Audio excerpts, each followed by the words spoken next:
টাকা ব্যয় করে 50টা ঘোড়া কিনে ইংরেজদেরকে সহযোগিতা করেছিল। তাহলে কি সে ভালো?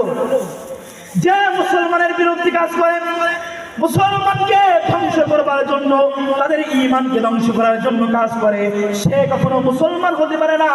এক কথায় উলাইকা কাল আনআম বাল হুম আদাল। মানুষ কি হায়াওয়ান, মানুষ কি হায়াওয়ান, মানুষ কি হায়াওয়ান, ঠিক কি না? তো এমন একজন কুলাঙ্গার ছিল তার পিতা। তো তার সারাটা জীবন এই ইংরেজদের পক্ষে কাজ করেছে, জালালি করেছে। তার অন্যতম দৃষ্টান্ত হলো এই 50টা উট কিনে দেওয়া, কি ঘোড়া কিনে দেওয়া। যাই হোক, গোলাম আহমদ কাদিয়ানী যখন জন্মগ্রহণ করলেন, জন্মের পর থেকে তিনি যখন জন্মগ্রহণ করলেন, তার পিতা তো ছিল ইংরেজদের দূষর, অর্থাৎ ইংরেজদের 5টা গোলাম। এই 5টা গোলাম যখন ইংরেজদের পক্ষে কাজ করতেই ছিল, এক পর্যায়ে যখন তাহার পরিবারের ভিতরে গোলাম আহমদ কাদিয়ানী হলো, জন্মগ্রহণ করার পর তাকে পড়তে দিল। এই গোলাম আহমদ কাদিয়ানী এমন একজন খারাপ লোক ছিল। তাহার উস্তাদকে নিয়ে বলেন, मेरे बाप फारसी पढ़ाने के लिए ফারসি নৌকর রাখা থা। তিনি বলেছিল যে আমার পিতা আমাকে ফারসি শিক্ষা দেওয়ার জন্য একটা ফারসি চাকর রেখেছিল। নাউজুবিল্লাহ মিন যালিক। নিজের ওস্তাদের উপরে এমন কথা বলতে পারেন। হযরত আলী রাদিয়াল্লাহু তাআলা কিন্তু ছিলেন এমন, তিনি বলেছিলেন যে ব্যক্তি আমাকে একটা হরফ শিক্ষা দিল, যে ব্যক্তি আমাকে একটা শিক্ষা দিল, সেই ব্যক্তি এমনও করতে পারে আমি আলীকে বিক্রি করেও দিতে পারে, আবার আজাদ করে দিতে পারে। এইরকম ছিল তাদের নম্র এবং ভদ্রতা। কিন্তু গোলাম আহমদ কাদিয়ানী বলেন, আমার পিতা আমাকে পড়ালেখা করানোর জন্য একটা চাকর রেখেছিল, তাহলে কি সে ভালো হতে পারে? জীবনে ওরা বলে গোলাম আহমদ কাদিয়ানী তাহার উস্তাদ বলে এমন মূর্খ ছিল, সেই ব্যক্তি কারো কাছ থেকে লেখাপড়া শিখে নাই। এক কথায় তার বাবা তো ছিল ইংরেজদের দালাল। 2-4টা স্যার অথবা কাউকে নিয়ে সে পড়াশোনা করাইতেন, বাড়িতে প্রাইভেট পড়তেন।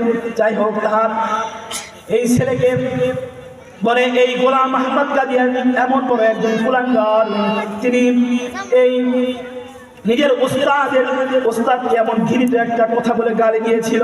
এই গোলাম আহমদ কাদিয়ানী পয়েন্ট নাম্বার 1, যে নবুয়ত, যে নিজেকে নবী দাবি করবে, আল্লাহ তাআলা রব্বুল আলামিন মিথ্যাবাদীকে নবুয়ত দেয় না, নবুয়ত দিতে পারে না। ও বন্ধু মুসলমান, আল্লাহ তাআলা রব্বুল আলামিন মিথ্যাবাদীকে নবুয়ত দেয় না। এর দ্বারা বোঝা যায় গোলাম আহমদ কাদিয়ানী মিথ্যা কথা বলেছে, ওস্তাদের উপরে ওস্তাদ করেছে, ওস্তাদের সঙ্গে বেদবিদ্রোহ করেছে। এর দ্বারা বোঝা যায় ও নবী হতে পারে না, মিথ্যা নবুয়ত দাবি করেছে। বলেন ঠিক কিনা? তো গোলাম আহমদ কাদিয়ানী কেমন ভাবে নিজেকে নবী দাবি করলো? বলে কেমন করে দাবি করলো? আস্তে আস্তে পয়েন্টে কথাগুলো বের হয়ে যাবে। বলে যখন ভারতবর্ষের ভিতরে মুসলমানরা জিহাদের কথা বলতো, জিহাদের কথা, এক কথায় যখন কোন নাস্তিক মুরতাদ কাফের লম্পট ইসলামের উপর আঘাত আনতে চেয়েছে, ইসলামকে বিলুপ্ত করে দিতে চেয়েছে, মুসলমান জাতি, বীরের জাতি আল্লাহ সুবহানাহু ওয়া তাআলার কথাগুলো মেনে, জিহাদের কথাগুলোকে মেনে তারা জিহাদের দিকে অগ্রসর হইতেন, পিছনের দিকে তাকাইতেন না। কারণ এই মুসলমান জাতি বীরের জাতি। বলেন ঠিক কিনা? যাই হোক, মুসলমানদের ভিতরে ফাটল ধরাবার জন্য এই কাদিয়ানী এমন ভাবে তিনি বড় হইতেছিল। যাই হোক, যখন ভারতবর্ষের ভিতরে এই ইংরেজরা কোনোভাবেই মুসলমানদের সঙ্গে পেরে উঠতে পারছিল না, তখন হঠাৎ করে চিন্তা ভাবনা করলো কি করা যায়, মুসলমানদেরকে থামানোর জন্য কি ব্যবস্থা নেওয়া যায়। হঠাৎ করে বন্ধু বুঝলো অনেকদিন এই বিষয়ের উপরে চিন্তা ভাবনা করার পর চিন্তা করে দেখলো মুসলমানদেরকে জিহাদের পথ থেকে দূরে আনতে হবে, জিহাদকে ভুলাইয়া দিতে হবে, আল্লাহ তাআলার থেকে দূরে রাখতে হবে, তাহলেই আমরা সফলকামী হব, অন্যথায় হব না।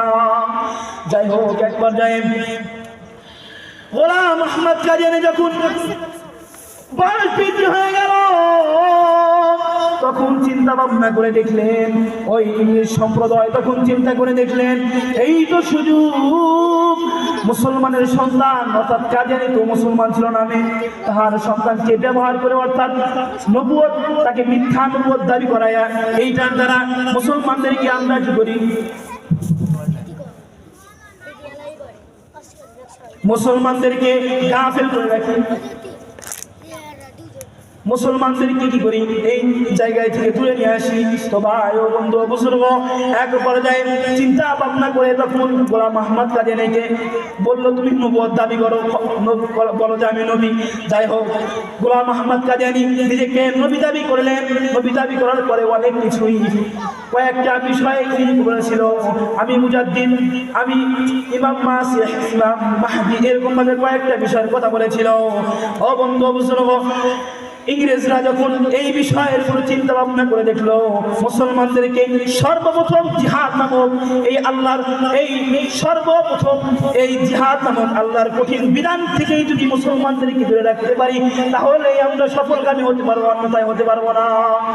যাই হোক, তখন বলে দিল ওই গোলাম আহমদ কাদিয়ানী যখন নিজেকে নবী দাবি করলো, দাবি করার পর তখন বললো, তখন উম্মতের মধ্যে বলে দিল, যারা রাখাল কাজকর্ম করে খায়, গ্রামের সাধারণ মানুষ বলতে থাকলো, শোনো শোনো, আমি নবী, আমার কাছে ওহী নাজিল হয়।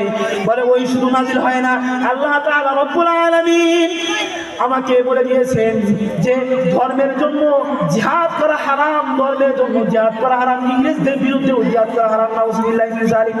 এইরকম ভাবে মুসলমানদের ঈমানকে তারা ক্রয় করে এইরকম ভাবে এক পর্যায়ে মুসলমানদের মধ্যে কিছু অবলা যারা ছিল মূর্খ, তারা তাহার মায়াজালের ভিতরে আবদ্ধ হয়ে গেল। এক পর্যায়ে কিছু লোক ফাটল ধরে গেল, মুসলমানদের মধ্যে ফাটল ধরে গেল, কিছু লোক তাহার কথাগুলো বিশ্বাস করতে লাগলো। ও বন্ধু বুজুর্গ, এক পর্যায়ে এই গোলাম আহমদ কাদিয়ানী নিজেকে অনেক বড় দাবি করলো, বললো অমুক আয়াত অমুক হাদিস আমি নিজে নাজিল করছি, অথবা অমুক আয়াত আমার জন্য নাজিল করা হয়েছে, নাউযুবিল্লাহি মিন যালিক। বলে গোলাম আহমদ কাদিয়ানী এমন বড় একজন কুলাঙ্গার ছিলেন, যিনি পয়গম্বর সাল্লাল্লাহু আলাইহি ওয়াসাল্লামের বলেছে সে সর্বশেষ নবী নয়, বরং আমি গোলাম আহমদ কাদিয়ানী হলো সর্বশেষ নবী, নাউযুবিল্লাহি মিন যালিক। বলে এই কুলাঙ্গার নাস্তিক এমন ছিল, শেষ পর্যায়ে এমন ভাবে মৃত্যু হয়েছে। বলে কেমন ভাবে মৃত্যু হয়েছে? কলেরা হয়ে, কলেরা এমন কলেরা হয়েছিল, বারবার টয়লেটে যাওয়া আসা চলতেছিল। এক পর্যায়ে যে কোনো অবস্থায় তিনি ওই অবস্থায় দুনিয়া থেকে বিদায় নিয়ে যায়। এর দ্বারা আমাদের শিক্ষা নিতে হবে, ও মুসলমান জাতি, ও বীরের জাতি, সবাইকে আমাদেরকে সবসময় জিহাদের কথা বলতে হবে, জিহাদের ভিতরে অগ্রসর হতে হবে। বলে জিহাদ থেকে যখন এই নাস্তিক মুরতাদরা আমাদেরকে দূরে রাখতে পারবে, তখনই তারা সফলকামী হয়ে যাবে। যাই হোক, সর্বশেষ কথা হলো যে এই নাস্তিক এই গোলাম আহমদ কাদিয়ানী যখন নিজেকে এইরকম দাবি করলো, এক পর্যায়ে আল্লাহ তাআলা তাকে লাঞ্ছনা অবস্থিত করে তাকে দুনিয়া থেকে বিদায় করে নিলেন। ও বন্ধু বুজুর্গ, এইরকম ভাবে ক্লিয়ার ভাবে আমাদের চিন্তা রাখা দরকার। কোন নাস্তিক মুরতাদ যদি এই যুগে বসে, আল্লাহ তাআলা তাদেরকে এরকম ভাবে চুপ করে দিবেন, ধরে বলেন ঠিক কিনা? যাই হোক, সর্বশেষ বলে যাই যে আমরা সর্বসময় চিন্তা ভাবনা করবো, ওলামায়ে কেরামের কাছ থেকে শুনবো। কোনো সময় কোনো বাতিল ফিরকা যদি আমাদের সামনে আসে, তাহলে সেটাকে দূর করার জন্য ওলামায়ে কেরামের সঙ্গে পরামর্শ নিব। আল্লাহ তাআলা রব্বুল আলামিন আমাদের সবাইকে মানার মতো তৌফিক দান করেন। সবাই বলেন আমিন। আসসালামু আলাইকুম।